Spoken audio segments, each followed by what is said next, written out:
Hello and welcome to Tiffany Talks Tarot. My name is Tiffany Crosara and I'm an award-winning tarot author and TV psychic, and I would just like to share little bites of what the tarot is for me anyway, how I see the tarot.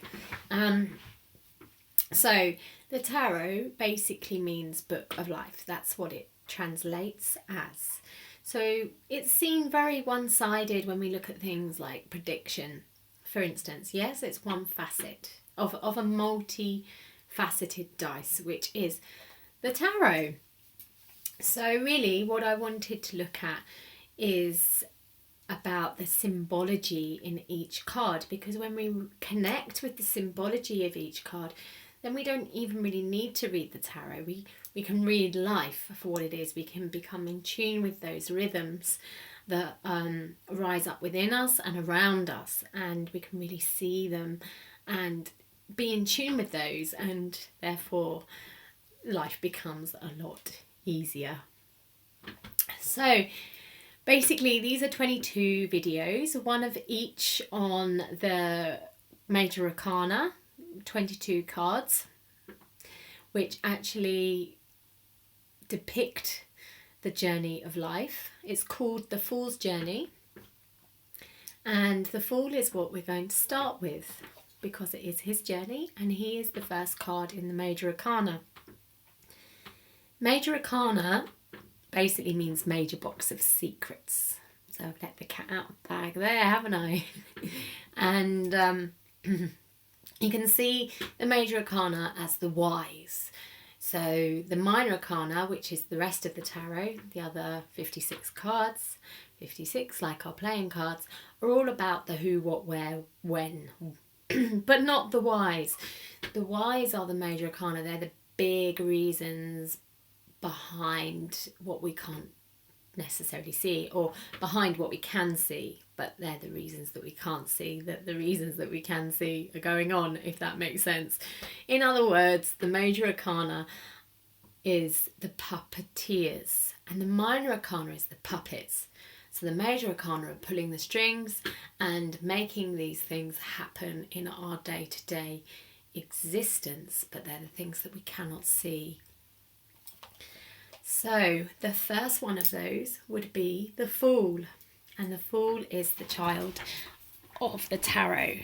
I'm just bringing it a bit closer so you can see.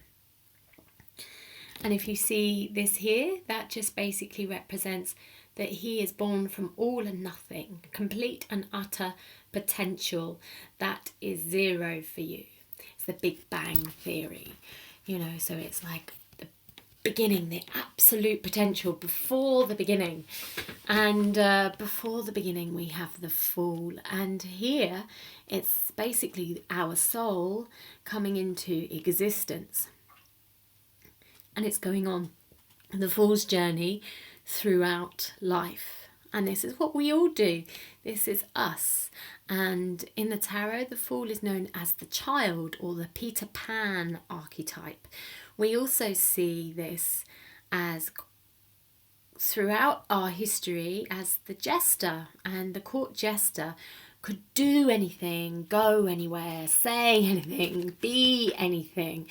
It was the only one that could without being beheaded, so he was outlawed in a great way. It gave him the power to be completely and totally and utterly unrestricted. And he's the only the Fool, yes, is the only major arcana that's made it into the playing decks, or vice versa. The playing decks, the only card that made it into the major arcana. Whatever came first, really, we don't know for sure.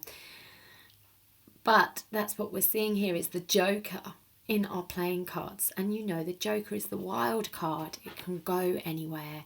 It can be anything. It is a law unto itself. So you have this most amazing energy in the Fool.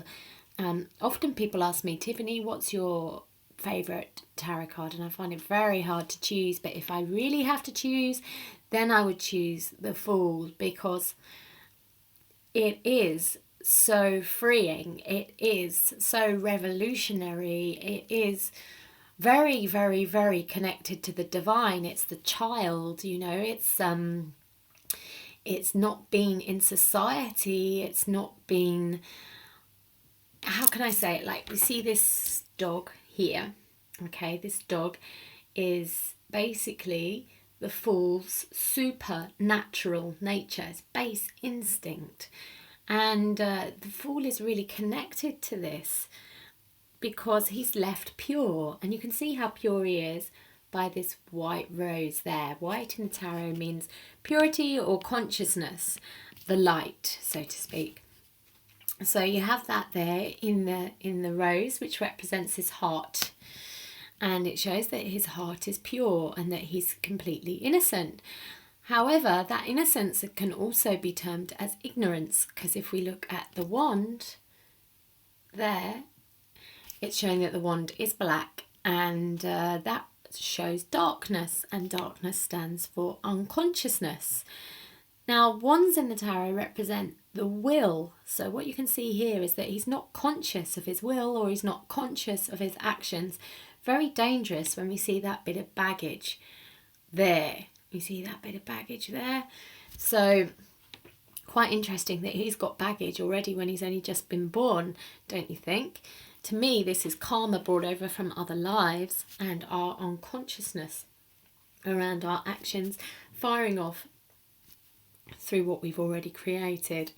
So this is how most of us go through life, isn't it? That we aren't aware of our actions until we're on the receiving end of that experience, and then we learn, and that's how we evolve, and that's the journey of the soul, and that's the fool's journey. Looking here as well, the sun is white here, which is showing the journey of complete consciousness, that the fool's journey is about becoming that awake and that all-knowing, that amazing clarity of not being conscious is now obsolete. So the fool's journey is all about, how can I say this? There's a polarity throughout the fool's journey, throughout the major arcana of dark light, dark light, dark light. And when we get to the world, well, there is no dark anymore. And more will be explained when we reach that card. Okay, but for now, this is what it's about. And did I say that the Fool was Aquarius? I don't think I did. So the Fool is Aquarius, and Aquarius itself is humanitarian, nomadic, doesn't really belong to anything, can be seen as weird, wacky and a bit eccentric, but is also the visionary and ahead of their time and here for evolutionary purposes. So you may want to look up about Aquarius or look up about Uranus, which is Aquarius is a ruler, and the ruler here of the Fool, one of the rulers of Aquarius, but definitely the ruler of the Fool is Uranus. What else can you do to connect with the Fool? You can do so much. You could get really childlike, you know, you could spend time with children. You could take the Fool out with you in your pocket and just be awake and be aware of what things, what situations, what people do you encounter that represent the Fool to you. Okay, so if you want to know more and would like to look at what's in store in terms of lessons or sessions or courses or other learning aids or my book, you can on tiffanycrosara.com. Thank you for listening, and I hope to see you at the next Tiffany Tarot Talks, or Tiffany Talks Tarot even, which is The Magician. Oh, by the way, I need to say The Magician might not make much sense anymore because I talk about how I lost the Fool when I did the Fool lesson before.